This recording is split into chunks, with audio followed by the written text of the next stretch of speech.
talk to you about this bus and then show you what we got. It's been a long day. As you guys have heard, we've got a lot going on. And now, you know what? We're rolling with it because that's life. Well, this probably isn't the bus you expected. We didn't expect it either.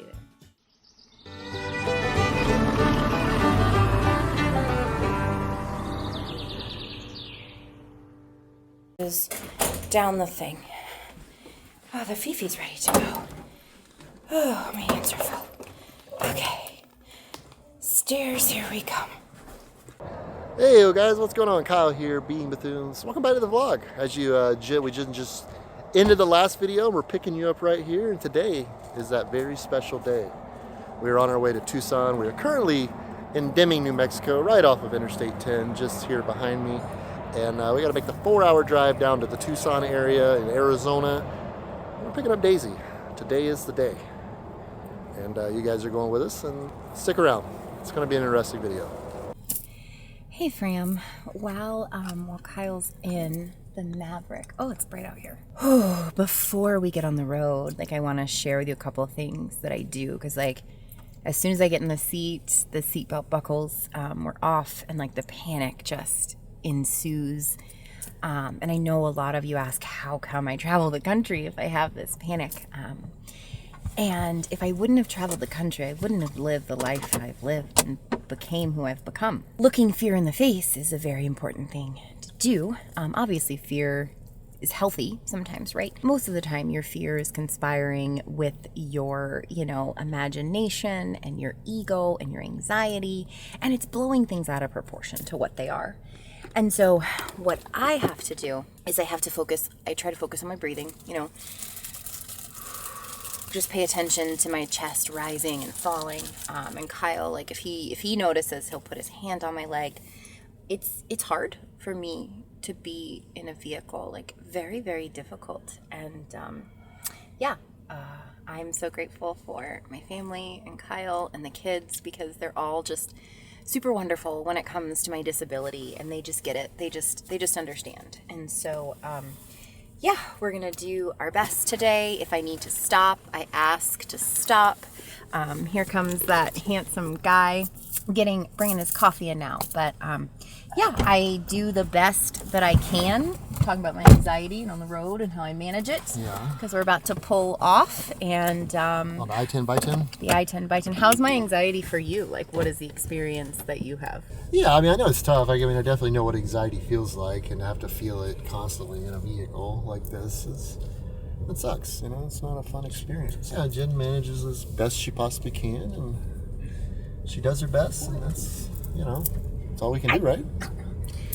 Exactly. So this car is in motion, and I'm gonna work on my breathing, and we'll pick you up soon. Wish me luck. Hit him. Well, Kyle stopped to get fuel. Chico! You suck at holding it. Kyle stopped to get fuel. We were trying to hide their eyes because, if you notice, there's a couple dogs outside. Shh, puppies, they're friends. Hey guys, so we stopped here somewhere in Arizona. Look at these fancy pumps, man. So it's this whole LCD screen, and it's got a digital readout there. Never seen this before, but yeah, gas I believe was $2.69 a gallon, and we ended up with just shy of $63. Yeah, I don't know. We're somewhere in Arizona, right off of I-10, which is right over there. There's a couple of dogs over there, and our dogs are absolutely going nuts. Not that you can see them, but pull off here and get a little fuel, and I believe we're about 100, maybe just over 100 miles from Tucson. Not too bad. So we're actually ventured into a gas station. Kyle's down there at the bathroom, but they have plumbing supplies and a full-on grocery store at the truck stop. Wild. I love it. They cut keys. Look at this. We cut keys. They have Hershey syrup, colored cake cups. Wow.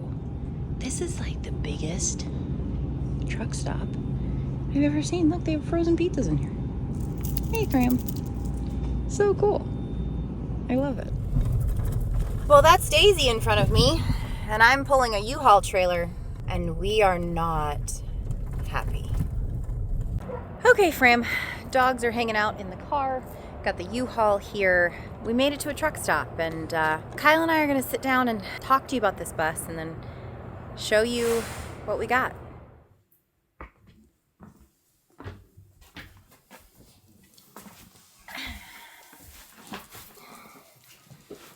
Well, this probably isn't the bus you expected. We didn't expect it either. So we are going to tell you the story of the bus and why it looks like this. And then I'm going to take you for a tour and show you front to back of everything we have left to do. We're going to cover our experience, the things we dealt with. We're not going to gossip. We're not going to be those people. And this will be the one and only time we talk about it. After today, moving forward, it's just about getting this bus done. Right now, though, it's important to note we're time traveling and we're coming to you from the future.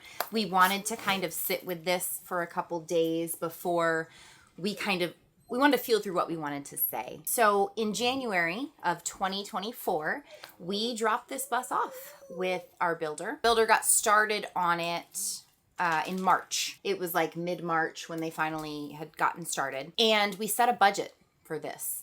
We had a pretty hefty budget. And we said, this is what we have to work with. No problem. We can do this. You know, and as the months are kind of going on, we gave them really creative freedom to do kind of what they thought would be super cool in the space. You know, it took us a while to work on the layout. You know, summer was approaching. Beginning, we had given a big lump sum to get everything started. And then there was another draw made in June for materials and stuff like that. In that draw in June, that put us right at our budget. That was where we originally really wanted to be. And our goal for the bus was to have it done by the end of September because we wanted to debut it at the Balloon Fiesta. And of course, as you know, that didn't happen. September 1st was approaching and Kyle reached out to our builder, said, hey, when is the bus going to be ready? We want to, be able to get down there. The builder said, oh, I'm sorry, it's not going to be done in time. It's going to be 3 to 4 more weeks. Okay, no problem. We were disappointed that we couldn't bring it down to the Balloon Fiesta. Originally, when we dropped the bus off, our builder said 3 months, and then his partner said 6 months. And so 9 months we figured would be a sufficient amount of time to get it done. We didn't get to go down to the Balloon Fiesta in Daisy. It was mid-Balloon Fiesta when we hear from the builder, and he needs another draw. And this draw is almost 20 grand. And this was to finish the bus. Kyle and him talked through text, and Kyle made it very clear, this is it. This is all we have. We have to have a finished bus from this. The builder said, no problem. It'll be done by Thanksgiving, December 1st at the latest. In November, Kyle brought the batteries down to our builder to finish up the bus. And what this meant by taking the batteries out of Blue Betty, that would leave us stranded in Mora. We could not boondock. We couldn't really go anywhere. We would have to be really hooked up to electricity in order to make Blue Betty work because we would have no batteries. And Blue Betty really wasn't fit to do a whole lot of traveling. And our builder knew this. We were not expecting to be there in the wintertime. We were expecting to be there in end of September and gone. And so all of these weather conditions are coming that we didn't plan for, and the money is running out because he's asking for more and more and more. We just really want a finished bus. We just wanted our home. He kept delaying and delaying and delaying. So at this point, mid-December, I reach out and I say, hey, when is the bus going to be done? It's really cold up here. Like we've got to come up with some solutions. It ended up becoming a whole thing because we said we don't have any more money. It was about labor. They wanted to be paid more labor. At this point, it was 78 days past the original date the bus was supposed to be done. They said they had felt like they were working for free. They sent us an email and they gave us 2 options. The first option was to continue paying them. They couldn't give us a date that the bus would be done. They said maybe February, but it could be longer. We couldn't make any more changes to the bus. Basically have an open checkbook to get the bus finished. Or option number 2 was to come pick up our bus and finish it ourselves. And obviously we chose option number 2. You know, it's a tough situation, and, you know, everybody, they have their perspective, we have ours. At the end of the day, we don't have a finished bus. We have a very, for lack of a better word, after being in it for a couple of days, a very difficult bus to live in for now. You know, we really have no running water. Most areas of the bus are unfinished. You know, a lot of things were started, not many things were finished. We're here in Quartzsite, and we have very little money. And we have to try to finish it, or at least make it as livable as we can, as soon as we can. I imagine at this point we will be working on this bus off and on for who knows how long. Because there's a lot of work left to be done, as you'll see in Jenn's upcoming little tour. We spent $128,000 to have our bus finished. And that's not the cost of the bus. That's just the money we paid the builder to do the job. And materials. And material. Well, that was what we paid the builder to build the job, to contract to build the bus. We paid at last. We paid him $128,000. When we had this whole thing happen mid-December, they said they had $8,000 left in the account. So when we decided to pick it up, we asked if we could have that money to finish buying materials and all those things. Because we still have materials left to buy. Yeah, there's still quite a bit left to buy. And they said, we will split it with you. So I think we got $4,200. They got $4,200. So that's basically what we're working with right now to try to get as much of this done as we can. Typically, the way that we make money is through brand partnerships, through our AdSense, being able to travel and do work that way. And because this put our timeline so far back, we missed several brand opportunities that had to be done by Christmas that we would have made a living on, but because our bus was stuck, we couldn't. And so once again, you know, circumstances happen, just like I'm sure they do with you in your house. And that's why we're sharing this with you, Fram, because we want to be vulnerable and open and share the struggle, because we know you're having your own struggles and you're not alone. So toward the end, you know, we made our plan. We were coming to Arizona, southern Arizona in the desert where it's nice. You know, the weather's nice right now. We were going to bring Blue Betty and live in that while we work on this bus to make it livable. And it just kept getting, you know, I kept running into problems. You know, I had water line busted. I have a bald tire on my bogie axle. Just a lot of things that I was going to have to spend money and quite a bit of time on to make us safely down here in it. And we decided last minute that we were just going to rough it in this bus. And you know, it was really a shot in the dark because we didn't really know what we were walking into, and it's tough. You know, again, we have no running water. You know, the toilet is working. The toilet's running. Yeah, the toilet is running. It's going to be a challenge. You know, we've got a lot of work ahead of us and a lot of labor to go and a lot of money left to go. Hindsight is 20/20. You know, of course, you can look back at a situation, realize what you could do better. But Willie Nelson is great about worrying and saying he just doesn't worry. Like, this is a situation that we're in, right?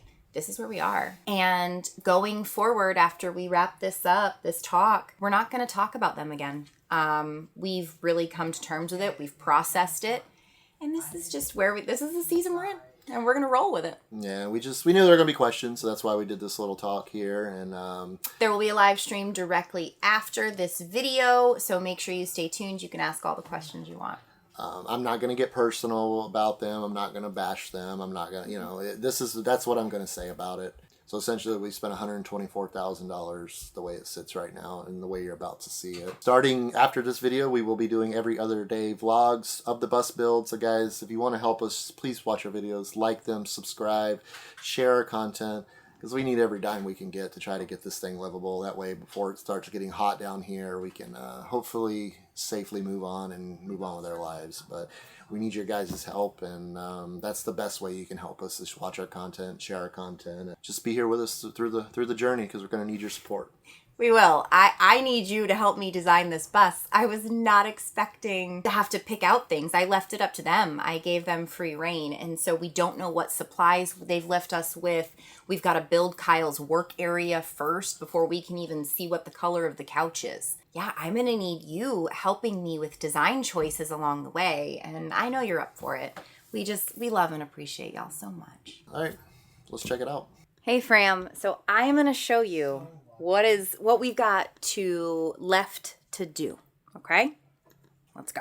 So this up here is just a cabinet. Got to put the door on. Got to put the door on there. Luckily, a lot of the electrical is all ran. The panels are all done. So we did have somewhat complete electrical. Up here, we're going to have to cover these wires. Kyle's going to have to, put the outlets in. What the builder did do before we picked it up was labeled a lot of things. So that's definitely going to be helpful. This is an old toilet, or the other toilet we didn't use. That's getting sold. Kyle's going to be installing our sink today. That's going to be in another video. So this is the kitchen, what we've got to work with up here. We're going to frame this in. Not to mention we've got the ceiling to do. Yeah, we've got to put lights in, do the ceiling. Thank goodness so much of the kitchen cabinetry is in. Edge banding is done on most of it. There's just a couple spots where we have to edge band. Countertop is in. Kyle's got to put the sink in here today. This is our bathroom sink that they purchased. This is a coffee bar area. Couch was supposed to go over here. Kyle's gonna have to frame all of this out. The range, I believe, works. Oven works. We're waiting to get the sink in here, then we can cook inside. Currently, Kyle's got his Blackstone set up out there. We have a massive fridge. Fridge is great. Built-in is done. We have a huge pantry. Edge banding is done. We don't have a floor. So that's another thing that we're going to be having to do. Luckily, it's probably 65 to 70% maybe done. We've got to buy the floor. We have to buy tile. And we have to buy the ceiling. So these are all things that were supposed to be purchased previously, but we're not.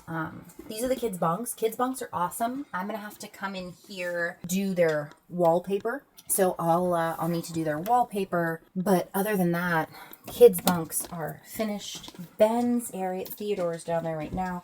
That is Ben's bed, Molly's bed.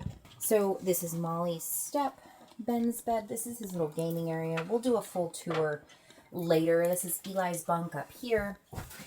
We've got to kind of wall this in, put a lid up there. Edge banding is done. We've got closet space, which is great. No ceiling throughout. Molly has an amazing vanity area. She's absolutely in love with it. Coming back, these walls aren't finished, so we're gonna have to finish the walls right here. The toilet works. It's a macerator toilet, so it has to be screwed down. But other than that, works, flushes, so we do have a potty. We're going to have to frame out the windows. Kyle's got to figure out a way to close this up, put vanity light, still ceiling. That's the area to the deck. The deck is actually only thing that is 100% complete in the bus. The only system that's 100% complete. We're going to build the vanity. The sink goes on top of the vanity. The shower is going to have to be completely tiled. We decided we're going to build it up. Eli loves to take baths, and so it won't be too hard to build it up and have a full bathtub in there, but that's going to be a process. Kyle's never tiled. He's never put in shower. We've got to put a max air fan up there. There's a lot. There's so much to do. This is the dog kennel. Kyle's going to have to build a door. It's a huge kennel. The dogs they've slept in it every night. They love it. This side is under bed storage. Our bedroom is probably 95% done. Got to do a ceiling. We have to put lights in here. We have to run lights in here. Cabinets are done. Window frames, just have to paint the window frames. And, these door frames. But we have a really cute little bunk. The artwork he did was beautiful. It's actually 6 mountains. And in the very back, that's Ethan watching over us. And Kyle and me and Ben and Molly and Eli. There. Yeah, it's beautiful artwork. The bed does come up and there's storage under it. So the bedroom, pretty close to be done. We put these curtains in so that way we can go to the bathroom without people seeing us.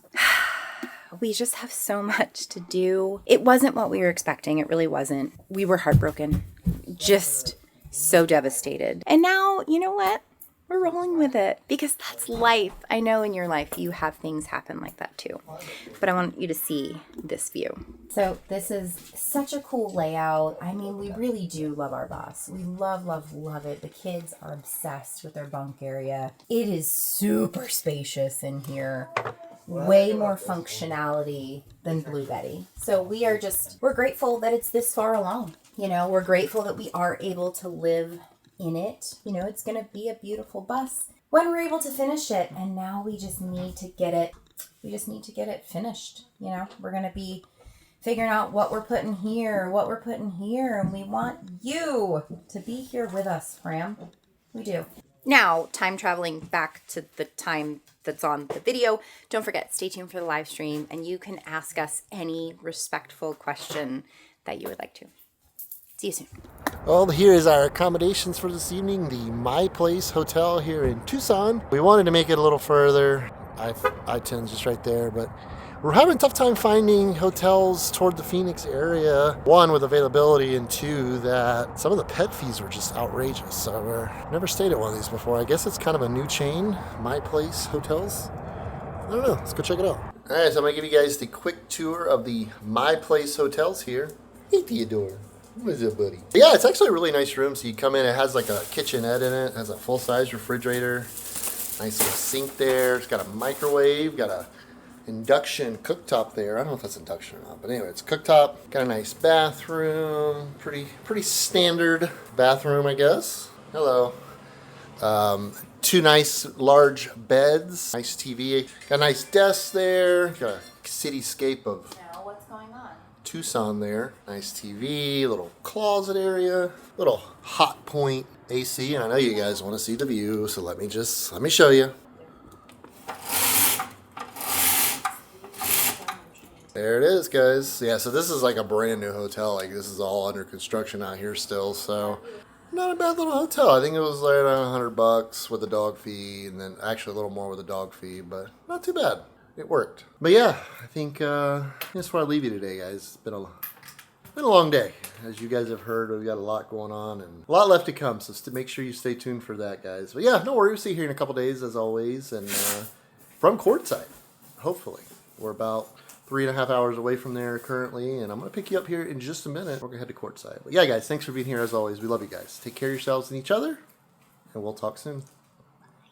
Madison Stars was last seen on November the 1st, 2024. 29 years of age, 5 foot 7 inches tall, and approximately 135 pounds. He was last seen in Blytheville, Arkansas, and maybe in surrounding areas including Jonesboro or Memphis. However, she could have traveled further. She has a tattoo on her right arm that reads Mercedes and Barbara, and a large flower tattoo on her left arm. If you have any information to the whereabouts of Madison, please reach out to the Blytheville Police Department at 870-763-4411. And let's see if you can try to help bring Madison home.